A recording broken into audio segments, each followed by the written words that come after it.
हमारे राजस्थान के बाड़मेर, जैसलमेर, जोधपुर, अलवर, नागौर सहित कई जिलों में कार्य कर रही गैस, तेल, सीमेंट सहित दूसरी कंपनियां अपने CSR फंड का उपयोग वहां नहीं करती। आज जिस गांव से गैस निकलती है उस गांव के प्रत्येक घर में गैस चूल्हे तक नहीं है। इसलिए मेरी मांग है कि कॉर्पोरेट सोशल रेस्पॉन्सिबिलिटी के तहत व्यय की जाने वाली कंपनी के प्रचलन क्षेत्र यानी उस जिले में ही विकास में व्यय करने का आदेश सरकार फरमाए, प्रावधान बनाया जाए। सभापति महोदय, लास्ट में मेरी बात रखूंगा। किसानों को आयकर के दायरे में लाने का जरिया FPO। आज आप FPO के माध्यम से किसानों के उत्थान की बात करते हो, लेकिन मैं पूछना चाहता हूं कि FPO को कंपनी एक्ट में भी रजिस्टर क्यों करवाया जा रहा है। मैं सदन के माध्यम से देश को बताना चाहता हूं कि सरकार FPO के माध्यम से देश के किसानों को आयकर नेट के दायरे में लाना चाहती है, क्योंकि कंक्लूड कर लास्ट समाप्त कर रहा हूं, क्योंकि अभी कृषि उपज पर कोई टैक्स नहीं लगता। इसलिए मंत्री जी इस पर अपना वक्तव्य जरूर दें कि FPO के माध्यम से अर्जित आय पर टैक्स लेने का। हनुमान बेनीवाल जी। धन्यवाद सभापति महोदय। सदन में आज वित्त विधेयक 2025 पर मैं अपनी बात रख रहा हूं। सभापति जी,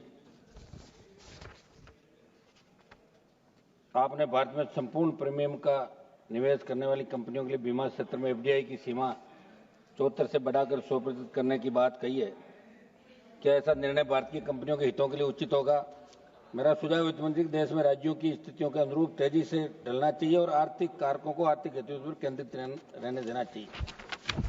सभापति जी, दवाइयों पर छूट।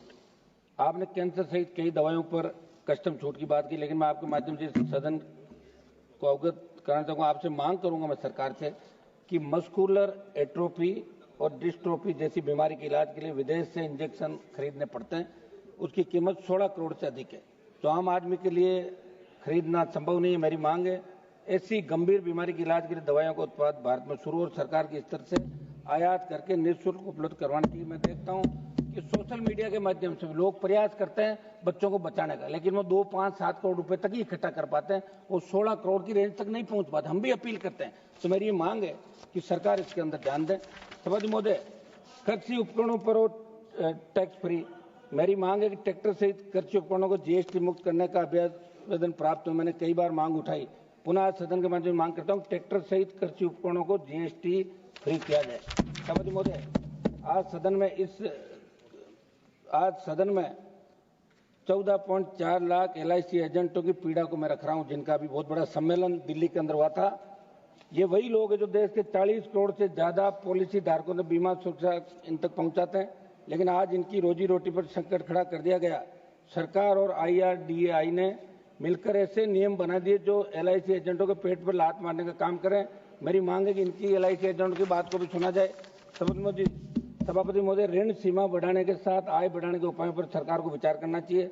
आपने बजट में किसान क्रेडिट कार्ड की ऋण सीमा को 3 लाख से 5 लाख रुपए करने की घोषणा की। इस निर्णय का अध्ययन किया तो सामने आया कि सरकार की मंशा केवल दिखावा करना, क्योंकि देश के किसान, मछुआरे और डेयरी किसान पहले ही कर्ज के बोझ तले दबे हैं।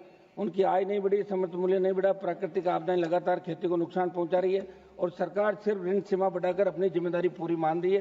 इसलिए कर्ज बढ़ाना समाधान नहीं, आय बढ़ाना जरूरी है। मैं मांग करता हूं कि आय बढ़ाई जाए। सभापति महोदय, भारत और IIT।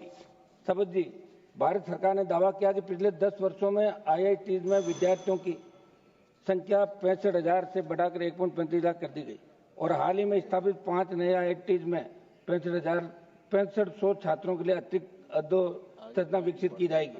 मेरा निवेदन है कि संख्या बढ़ाने मात्र से गुणवत्ता नहीं बढ़ती। आज भी अधिकतर नए IIT में प्रशिक्षित फैकल्टी की भारी कमी, रिसर्च फंड की कमी, आधुनिक लेबर सुविधाओं का अभाव है। सभापति महोदय जी, CSR का उपयोग। मैं वित्त मंत्री जी को उदाहरण देना चाहूंगा कि हमारे राजस्थान के बाड़मेर, जैसलमेर, जोधपुर, अलवर, नागौर सहित कई जिलों में कार्य कर रही गैस, तेल, सीमेंट सहित दूसरी कंपनियां अपने CSR फंड का उपयोग वहां नहीं करती। आज जिस गांव से गैस निकलती है उस गांव के प्रत्येक घर में गैस चूल्हे तक नहीं है। इसलिए मेरी मांग है कि कॉर्पोरेट सोशल रेस्पॉन्सिबिलिटी के तहत व्यय की जाने वाली कंपनी के प्रचलन क्षेत्र यानी उस जिले में ही विकास में व्यय करने का आदेश सरकार फरमाए, प्रावधान बनाया जाए। सभापति महोदय, लास्ट में मेरी बात रखूंगा। किसानों को आयकर के दायरे में लाने का जरिया FPO।